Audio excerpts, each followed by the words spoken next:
Hey, what up, though? This Mongo Slade, and today we're going to talk about Mustafa Ali's heel promo on Talking Smack. Not Talking Smack, dang it, Raw Talk. So, this is what I mean by you need to clearly delineate your baby faces and heels. He's about to cut a babyface promo. So, now this is what I mean by it's a babyface promo. It's because you have, after a month and a half of beating up on somebody like Ricochet, right? Retribution still doesn't have any heat. Why? Because there are so many people who still want to cheer Mustafa Ali. Why? Because he says stuff like this. A night like tonight is exactly what is wrong with this company. 3 hours to guys that can barely walk? Respect, dog. Oh, respect. Listen. I am not bewildered. I know exactly that the generation before me paved the way. But when the hell are you going to let me walk on that path? When you let guys cut heel promos, right? And their heel promo is basically everything dweebs are saying online. How do you expect them to get any heat? How do you expect them to actually get over? Do you think that this is actually getting over? It's not. What you're doing is you're creating confusion. You got a guy, pure babyface in Ricochet, clean as baby powder for the most part. And you're beating this guy, tearing him to shreds every week. And then you let this guy go out here and cut a babyface promo. It just goes to show that a lot of these guys don't know what they're doing. And look, I like Mustafa Ali. I really do. I wish he hadn't lost his push. I really enjoy what he's doing. He's growing to be quite the talker. He's a good talker. He's a good promo. But this is a babyface promo. Now, it's meant to be a sort of sense of entitlement, right? That I should be the star. I should be one of the stars. What about me? What about Raven? But when you are appealing to a certain section of the audience that is also cutting this entitlement promo, you're coming across like a babyface. So how are you going to get over as a heel? If the job of the top babyface is to be the embodiment of the audience's goodwill or whatever, to be the stalwart hero, and then here you come along, disrespecting people who have never done anything to you, and getting cheered. How are you the heel? You're not the heel. And if you're not the heel, where's the fucking money? Where's the money? I like this promo as much as everybody else, but where's the money in this? Why? What? He is complaining to the company instead of saying, "Oh, Drew McIntyre, is that all?" He could have flipped this thing. All he had to do is say, "Oh, Goldberg goes in there, shoves down Drew McIntyre, gets a title shot." I could have done that. Maybe I should have did. Maybe I should have done that. Maybe I will do it. Maybe I'll have T-Bar knock him over. Maybe I'll have Mace knock him over the head. Instead of making it about the company holding us down, which I guess is the point of Retribution, right? The Retribution's whole gimmick is WWE is corrupt and the whole company is corrupt, but you can't fight the whole company. You have to pick the company's representative, which is Drew McIntyre. So theoretically, what he should be saying is, it's that easy for Goldberg to get a title shot. All he had to do was stand up and, confront the champion. Here, I thought that maybe working hard and, doing all, being the best that you can be, being the best performer on the show, I thought that got you to places. But all I really need to do is go knock people over. So I'm going to go knock people over. Right? And then you could have just picked like Ricochet. I'm going to knock over Ricochet. I'm going to knock him over. And I'm going to go knock over somebody else. I'm going to go knock over somebody else. And then eventually I'll get this spot too. Then eventually they'll be calling me a legend. Because that's how you get to become a legend, is by knocking people over. And then that's how you get treated. You get treated like a legend. You get title shots whenever you want. That's more of a heel promo than the one he's cutting. Guys like Drew Gulak, Akira Tozawa, myself, all of Retribution not on the show. Why? because we need to hear what you're gonna do, brother, again for the 7th millionth time. But did you hear the cheers when you heard? Yeah, they pumped them in real good. The cheers, they pumped them in real good for them, huh? Yeah, they were cheering. I'm sure they were. So he did a good job here. You know, did a good job of kind of blowing it off. Like, yeah, he did a really good job there. You know, his facial expressions did a really good. You know, were really were really on point. You know, he's not bad. He's not a bad promo. You know, the problem is his content. His content is like, okay, yeah, they manipulate the crowd audience for these guys, and it's like, it makes sense for his character, but who's he gonna fight over this? That's my thing. If you're gonna cut this promo, you know, yeah, it's gonna get yourself over, but it's gonna get you sympathy. You're a heel. Is sympathy what you really want? You know, you want heat. You know, so I don't know, but he wants the opportunity. I think we should give it to him. Give it to him, man. And I fully accept that, you know, it probably won't work. You know, Mustafa Ali is very small. It probably wouldn't work. But I'm on the path where, you know, I was okay with Triple H wrestling Taka Michinoku. You know, you don't need to have. I don't want WWE to be booking shows like, you know, some silly indie joint where, you know, 6'7" guy wrestles 5'8" dude for 30 minutes. That 6'7" guy does every high powered move, from jackknife power bombs to seventh heaven choke slams off the top rope, and they just keep kicking out. No, I'm not interested in that. I'm not saying that you should do that. What I am saying that they should do is give this guy the opportunity that he wants. Retribution seems to be perfectly set up to feud with Drew McIntyre as the champion. Drew McIntyre is the guy. He's the company's guy. He's the company guy. He's a babyface. It would be a nice little spot for him. But, you know, maybe February. Look, they just don't have any momentum. And it's partially because people don't care. You know, it's partially because people don't care. And there's a lot of reasons why people don't care. It's because generally, before you get quote unquote legend status, people just spend all their time complaining about you. Like, all these people who complained about Cena, right? Cena sucks. Cena's the worst. They push Cena down our throats. Now these people are like, where's Cena? Why didn't Cena show up to the Legends Night? Oh, he's too big of a star for this. You know? Same people who are right now saying Roman's not a star, or Drew's not a star, or The Fiend's not a star, or yada yada yada, they're not a star, there's no stars.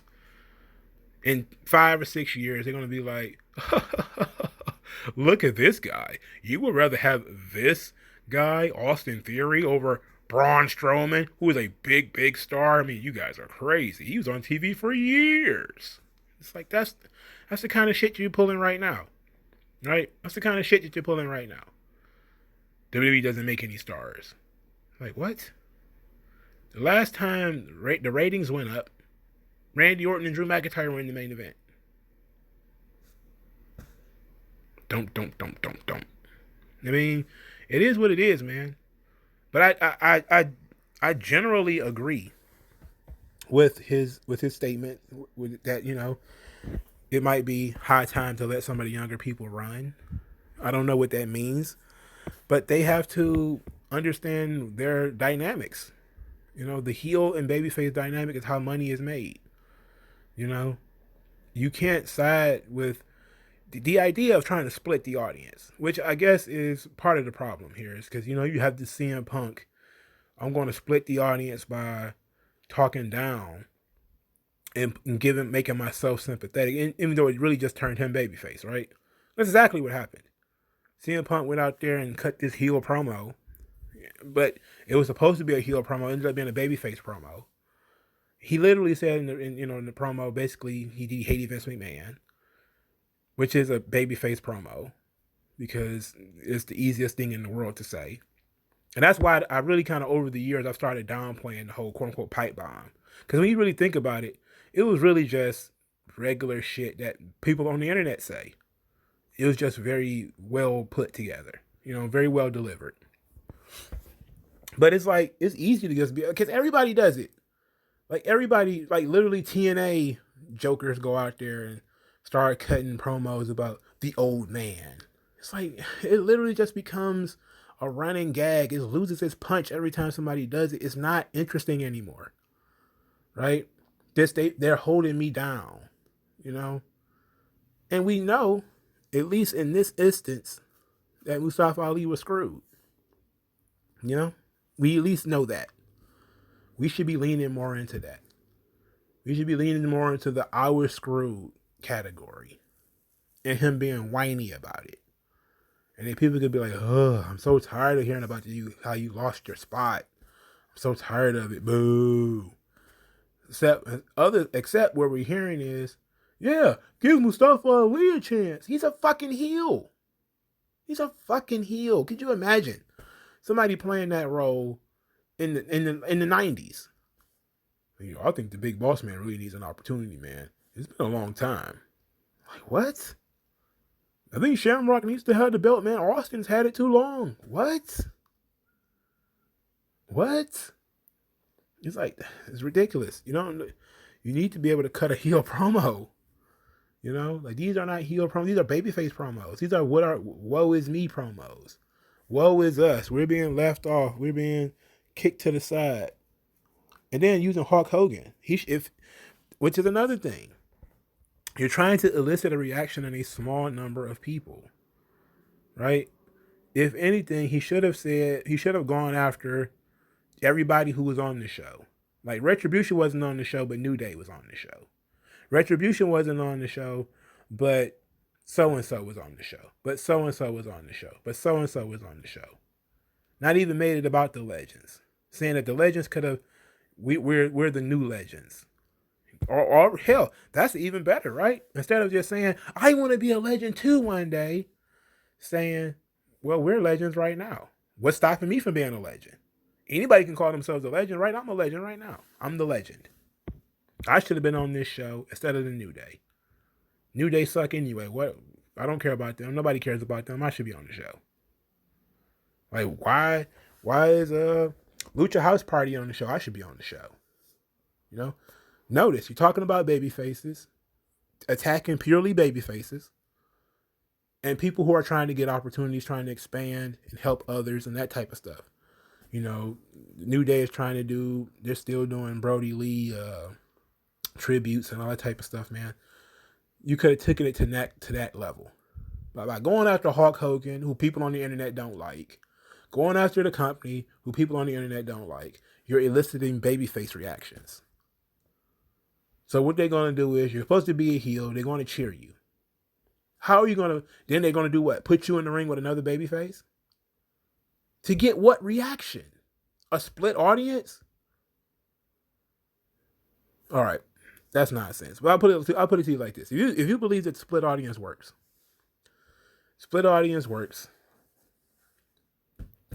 I'll buy it when people start buying Retribution t-shirts. When people start buying Retribution t-shirts because they really believe in Mustafa Ali, I'll buy it. Until then, I don't believe it. I don't believe in this voice of the voiceless bullshit. It's all bullshit. It's bullshit. It was bullshit when CM Punk was saying it. It's bullshit now. It's bullshit when Kevin Owens was saying it. It's bullshit now. Like these guys, they know how the game goes. In order to get to that point, you got to go through the muck and the mire of everybody saying that you're shit right now. That's just kind of how you get there. That's how everybody who was backstage, that's how they got there. People saying you were green, people saying you were stupid, people saying you suck, people saying you ain't got your work rate is whack. All that shit. There's nobody, not a soul back there. Not one.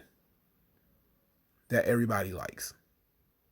There's most of them people complained about the entire time. fucking didn't Dave Meltzer say that Mark Henry was a waste of money? You know, I think that was like 2 or 3 years into Mark Henry's run. He was like, Mark Henry's a waste of money. It's a waste of an investment. Didn't see the long picture, the big picture. Didn't look at it long term. Right? Just made a snap decision. Well, he's useless. Let's move on. You know? That's the kind of thinking people got, man. They have these new toys and they want to play with their new toys. And then they want to push these new toys to the side and bring in. That's how AEW works. That's why everybody's so happy. Because you get to bring in new toys all the time. Meanwhile, you got all the other toys that you've just had. They're just sitting in the box. And they call AEW Dark. Rotting. Doing nothing. You know? Remember how excited everybody used to be about Ricky Starks? He's going to be a star. He's running from Sting. Okay? Now, I would have liked for them to do something similar to that on the Legends night. And I do believe that they didn't really use the Legends to the best that they could have. I think the Angel Garza stuff was okay. I would have really liked for him to, have done more with the women. I do think that they're still kind of telling this story where he's going to end up with Eva Marie. And I cannot wait. That's going to be fun. I really would have liked to see him and Melina hang out for a little bit. And maybe Melina escort him to the ring for a match or something. That would have been fun. But it is what it is. Shit. There's just, you have to, Mustafa Ali is doing a great job. Retribution has been doing fine since he joined it, but he hasn't been doing, they haven't been given a lot of material. Hopefully this will change things. But I do think I think they missed an opportunity here with, getting Retribution involved with Drew McIntyre or the Legends or something like that. They always do. They always miss, drop the ball on what the Legends are actually doing. But usually they're just there to pass the torch and to tell random babyface or tell off the random heel who's standing in front of them, usually Randy Orton. Or they're going to give the big thumbs up to random babyface, like the whole Mark Henry Ricochet segment, or the Big Show Matt Riddle segment. That's usually their part. But Mustafa Ali, it's kind of weird that he would cut this promo knowing full well that Matt Riddle just had a long match with Lashley. That, Lucha House Party, who hadn't been on TV in weeks, had won on back-to-back weeks. They are focusing on young talent. Well, at least not the major talent. They didn't focus on the Legends at all. Really. Like I said, combined, the Legends probably spent, 15 minutes total? And that's even if you collect some of the time Ric Flair was at ringside for Charlotte's match. They was probably in 15 minutes of the show at most. So they could have found a place for Retribution. They just wanted to do comedy segments with the Legends first. Right this week. We'll be back to beating you. They'll be back to beating up Ricochet next week. But let me know what you guys think in the comment section below. Like this video, share this video, subscribe to this channel. Thank you guys for your time, and I'll talk to you guys later.